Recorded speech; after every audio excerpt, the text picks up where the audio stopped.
Saya divonis oleh psikiater mengidap anxiety, gelisah yang berlebihan gitu ya. Kemudian saya selalu merasa cemas kalau bertemu banyak orang, takut pergi sendiri. Tetapi Quran surah Al-Anbiya ayat 83, alhamdulillah kecemasanku berkurang. Pertanyaannya, bagaimana caranya supaya anxiety itu tidak pernah kambuh lagi? Gini, Quran surah ke-51 ayat 49. Wa min kulli syai'in khalaqna zawjaini la'allakum tadhakkarun. Segala hal itu aku ciptakan, kata Allah, berpasangan, supaya engkau sadar cuma aku yang tidak punya pasangan. Sehat lawannya apa, Bu? Sakit. Senang lawannya apa? Sedih. Gelisah lawannya apa? Tenang. Maka kalau ada kegelisahan, kecemasan berlebihan, apa yang disebut dengan anxiety ini, maka cari lawannya. Apa lawannya? Tenang. Amalan apa yang banyak memberikan ketenangan, itu terapinya. Apa dalam Quran, ayat-ayat dan amalan yang membantu menghadirkan ketenangan? Satu, saya tulis cepat. Dan saya sudah pernah sampaikan ini, dan alhamdulillah insya Allah banyak manfaatnya.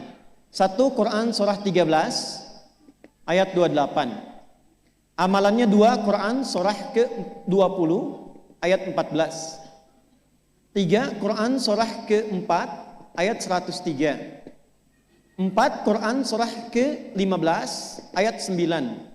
5, Quran surah ke-54 ayat ke-17, 22, 32, 40. Ini untuk anxiety atau kecemasan berlebihan.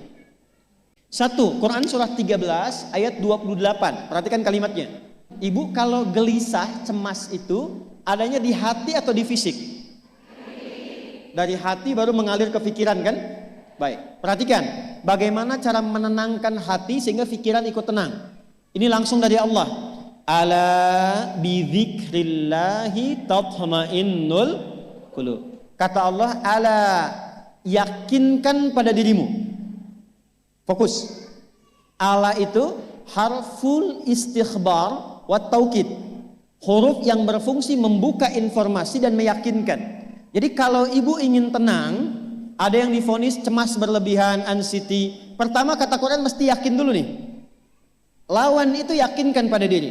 Bidzikrillahi, dengan banyak meningkatkan zikir kepada Allah, tatmainnul qulub, dampaknya ke hati memberikan ketenangan.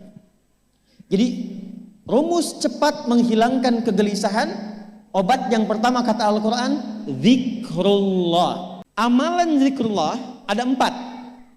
1, saya lompat dulu ke yang paling cepat, yang paling gampang, yang paling mudah. Quran surah ke-4 ayat 103. Fa idza qadaytumus salata fadhkurullaha. Maka jika engkau telah tuntas mengerjakan salat, berzikirlah kepada Allah. Ibu kalau sudah salat ada zikir? Ya, subhanallah, alhamdulillah, Allahu akbar, astagfirullah, ada itu? Hafal ya? Itu yang paling gampang. Kalau sedang cemas, keluarkan zikir pertama dalam bentuk kalimat thayyibah. Apa kalimat pertama yang dibaca setelah salat? Astagfirullah. Assalamualaikum warahmatullah. Assalamualaikum warahmatullah. Astaghfirullah. Astaghfirullah. Astaghfirullah. Allahumma antas salam wa minkas salam. Tabarakta ya dzal jalali wal ikram. Kalau ingin agak panjang, boleh. Ada yang versi panjangnya. Ya astaghfirullahalazim alladzi la ilaha illa huwal hayyul qayyum wa atubu ilaih. Baca 3 kali. Allahumma antas salam wa minkas salam wa ilaika ya'udus salam. Fahayyina rabbana bis salam wa adkhilna al jannata daras salam. Tabarakta ya dzal jalali. Yang pertama versi singkat, yang kedua digabung dengan doa versi panjang. Kalau sedang gelisah, bacakan cepat, tapi harus yakin, karena kalimat Qurannya mesti yakin. Astagfirullah, astagfirullah, astagfirullah. Jangan cuma di lisan sambil ingat Allah. Enggak, ini enggak main-main ya, ini enggak main-main. Jadi begitu sedang gelisah, cemas berlebihan, merasakan cemas, anak gimana belum datang, astagfirullah. Tapi sampaikan ke jiwa, ingat Allah, astagfirullah. Astagfirullah. Sampai terjadi perubahan dalam hatinya, merasakan ketenangan. Kalau itu belum tuntas, ambil wudhu. Amalkan yang kedua, Quran surah ke-15 ayat yang ke-9. Inna nahnu nazzalna dzikra wa inna lahu lahafidhun. Dengan keagunganku aku turunkan Al-Quran itu sebagai zikir. Nah, Quran disebut oleh Allah sebagai zikir. Di antara fungsinya memberikan ketenangan pada jiwa. Ibu kalau sedang cemas, istighfar, masih ada sisanya wudu, ambil mushaf menghadap kiblat. Baca, Bu. Apa yang terjadi? Nanti akan terjadi Quran surah ke-8 ayat kedua. Saya belum tuliskan karena ini detailnya. Innamal mu'minuna alladzina idza dzukirallahu wajilat qulubuhum wa idza tuliyat 'alaihim ayatuhu zadatuhum imana wa 'ala rabbihim yatawakkalun.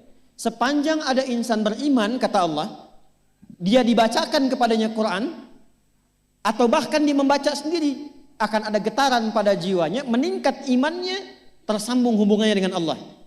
Yang paling dahsyat, ibu ambil wudu, buka mushaf, baru dibuka mushafnya, kok tiba-tiba ayatnya sesuai dengan apa yang kita rasakan. Kadang terjadi begitu. Lu tiba-tiba ibu baca aja Bu, baca. Tapi bacanya bukan cuma di lisan, sambungkan lisan dengan kolbu. Kalau tahu, cari surat-surat yang sesuai dengan kebutuhan. Misal, maaf ya Bu ya, ada yang menganggap misalnya ibu nggak punya kelebihan, ditinggalkan oleh teman, dikecilkan bahkan oleh pasangan sendiri. Buka surat Ad-Duha, buka surat Al-Insyirah. 2 aja dulu. Baca dengan tulus, mengalir ke hati. Begitu ibu bacakan Wad-Duha, Wal-Laili idza saja, Ma wadda'aka rabbuka wa ma. Perhatikan, rasakan surah itu diturunkan untuk ibu. Karena begitulah cara baca Quran.